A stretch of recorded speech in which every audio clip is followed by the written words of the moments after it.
सात संगत जी प्यार से कहिए धन निरंकार जी। सात संगत जी, सतगुरु की महिमा बहुत अपरंपार है। सात संगत जी, जितने भी संत महात्मा हैं, जितने लोग वीडियो देख रहे हैं, वीडियो पूरा देखे, जीवन में अधूरा काम मत करें और वीडियो को लाइक सब्सक्राइब कर दें। सात संगत जी, संत जो होते हैं लोगों का कल्याण करते हैं। वो चाहते हैं कि ये जो आत्मा जीव है इसका कल्याण हो जाए, लेकिन हम लोग नहीं समझ पाते हैं। सात संगत जी, एक छोटा सा विचार है। एक साधु महात्मा अपना जगह जगह अपना प्रवचन करते थे।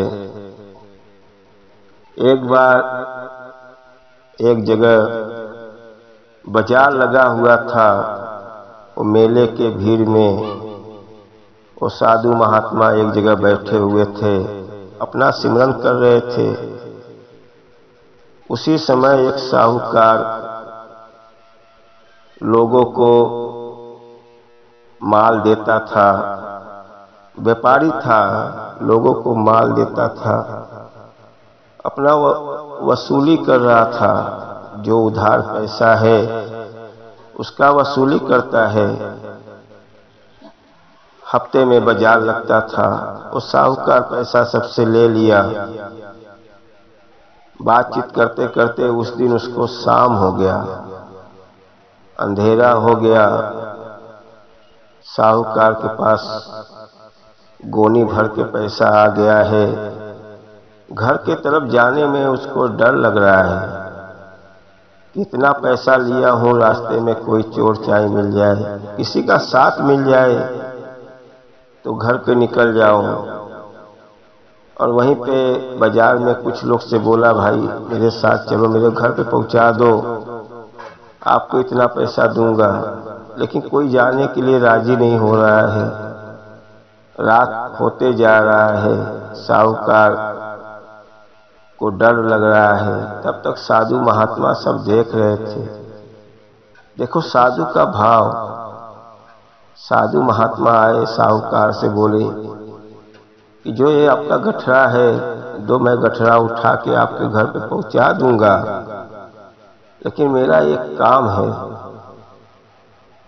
साहूकार सोचने लगा कि इनका कौन सा काम है। कह मेरा एक ही काम है कि मेरे साथ सत्संग सुनते हुए घर पे चलो। मैं सत्संग कहूंगा, आप सुनते रहना।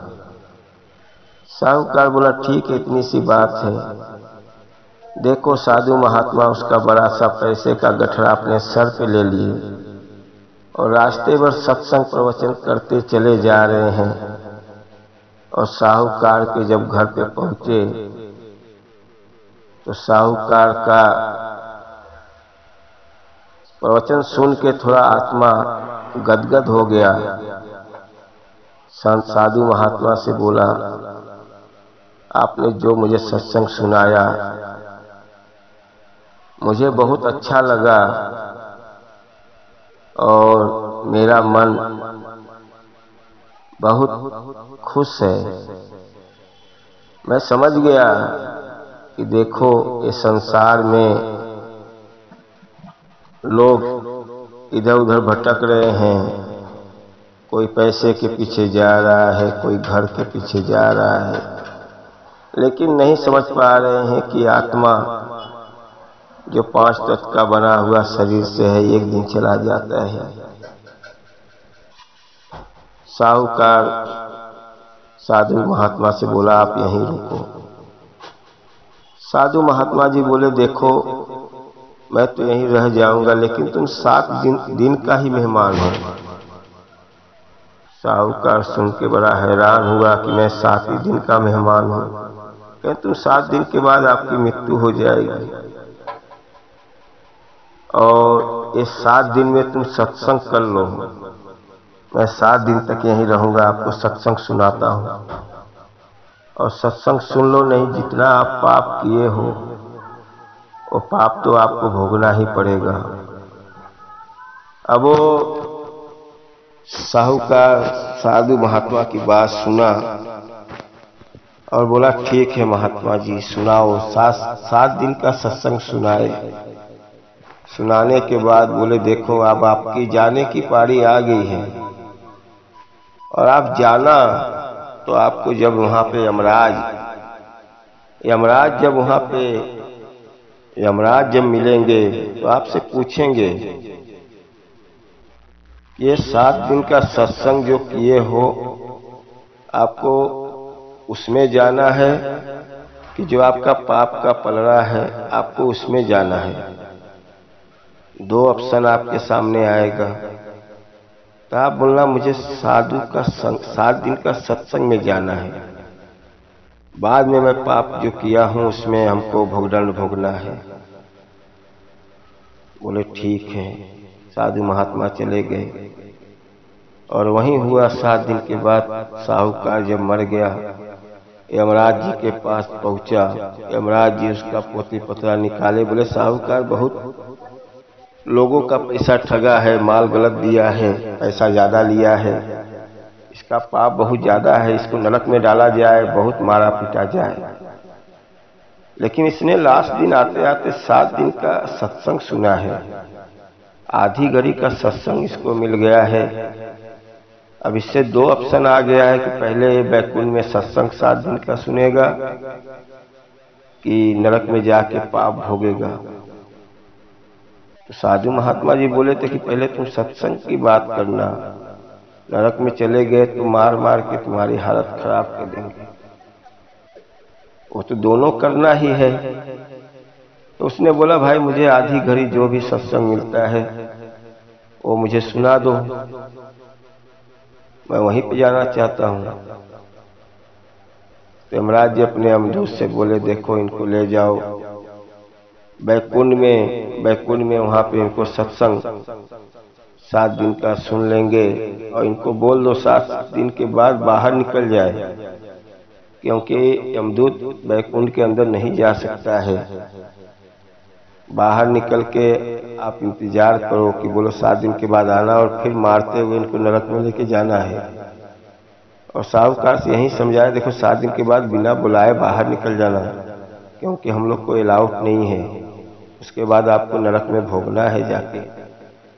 साहूकार जब बैकुंठ पहुंचा तो वहीं साधु महात्मा, उनका भी मृत्यु हो चुका था, वहीं पे बैठे हुए थे। साधु महात्मा को देख के साहूकार बोला महात्मा जी आप बैकुंठ में? कहन हाँ भाई हम लोग का कर्म ऐसा है कि बैकुंठ ही आना पड़ता है। गया बोला भाई साधु महात्मा हमको तो नरक में भोगना है, जो भी सत्संग 1 हफ्ते का मोहलत मिला है मुझे सुना दो।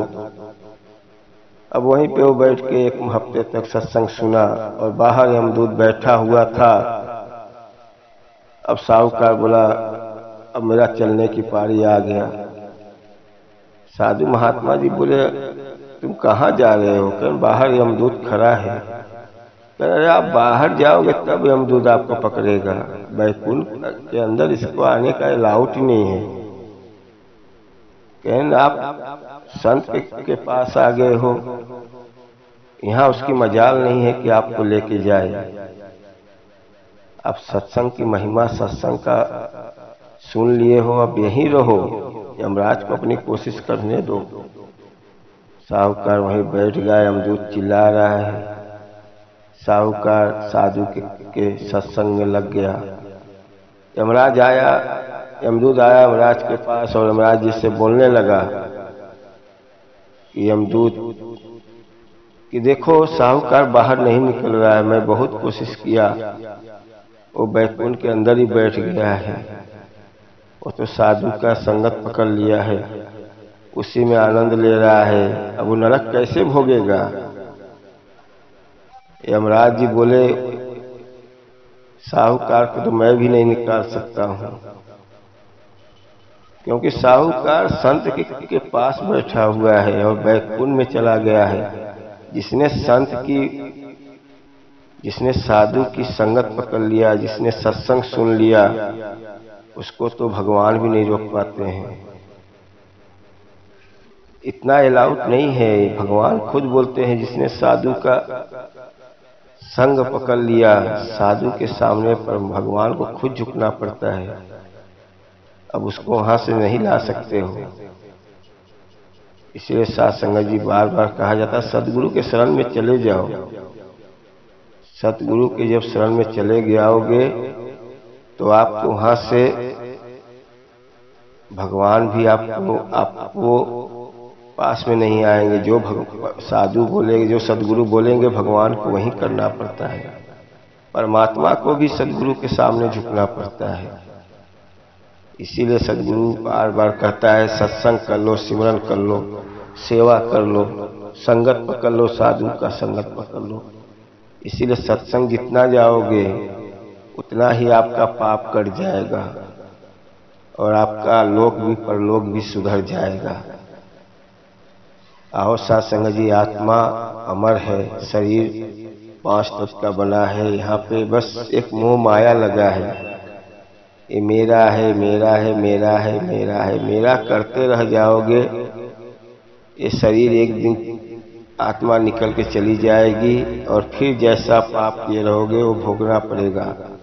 साधु आता है अपने को आत्मा का कल्याण करने के लिए, इसलिए सदगुरु आया है अपने आत्मा का कल्याण करने के लिए। इसीलिए सदगुरु के शरण में चले जाओ। सदगुरु क्यों दिन रात एक कर देता है तुम्हारा स्वर्ग और परलोक दोनों सुधर जाए, लोक परलोक दोनों सुधर जाए। क्यों बार बार आपको समझाता है कि सत्संग आओ, सत्संग आओ। और हमको लगता है कि उसको गरज है, सदगुरु को गरज है। आप घर से निकलने के लिए सोचते हो कि यार सत्संग नहीं जाऊंगा, कल जाऊंगा। अरे उसमें आपका कल्याण है, उनका कोई स्वार्थ नहीं है। सदगुरु का कोई स्वार्थ नहीं है। बस उसको मालूम हो गया है कि ये संसार में ये केवल ये मोह माया में सब लगे हुए हैं। सबका आत्मा का कल्याण करने के लिए वो बार बार समझाता है कि संगत पकड़ लो।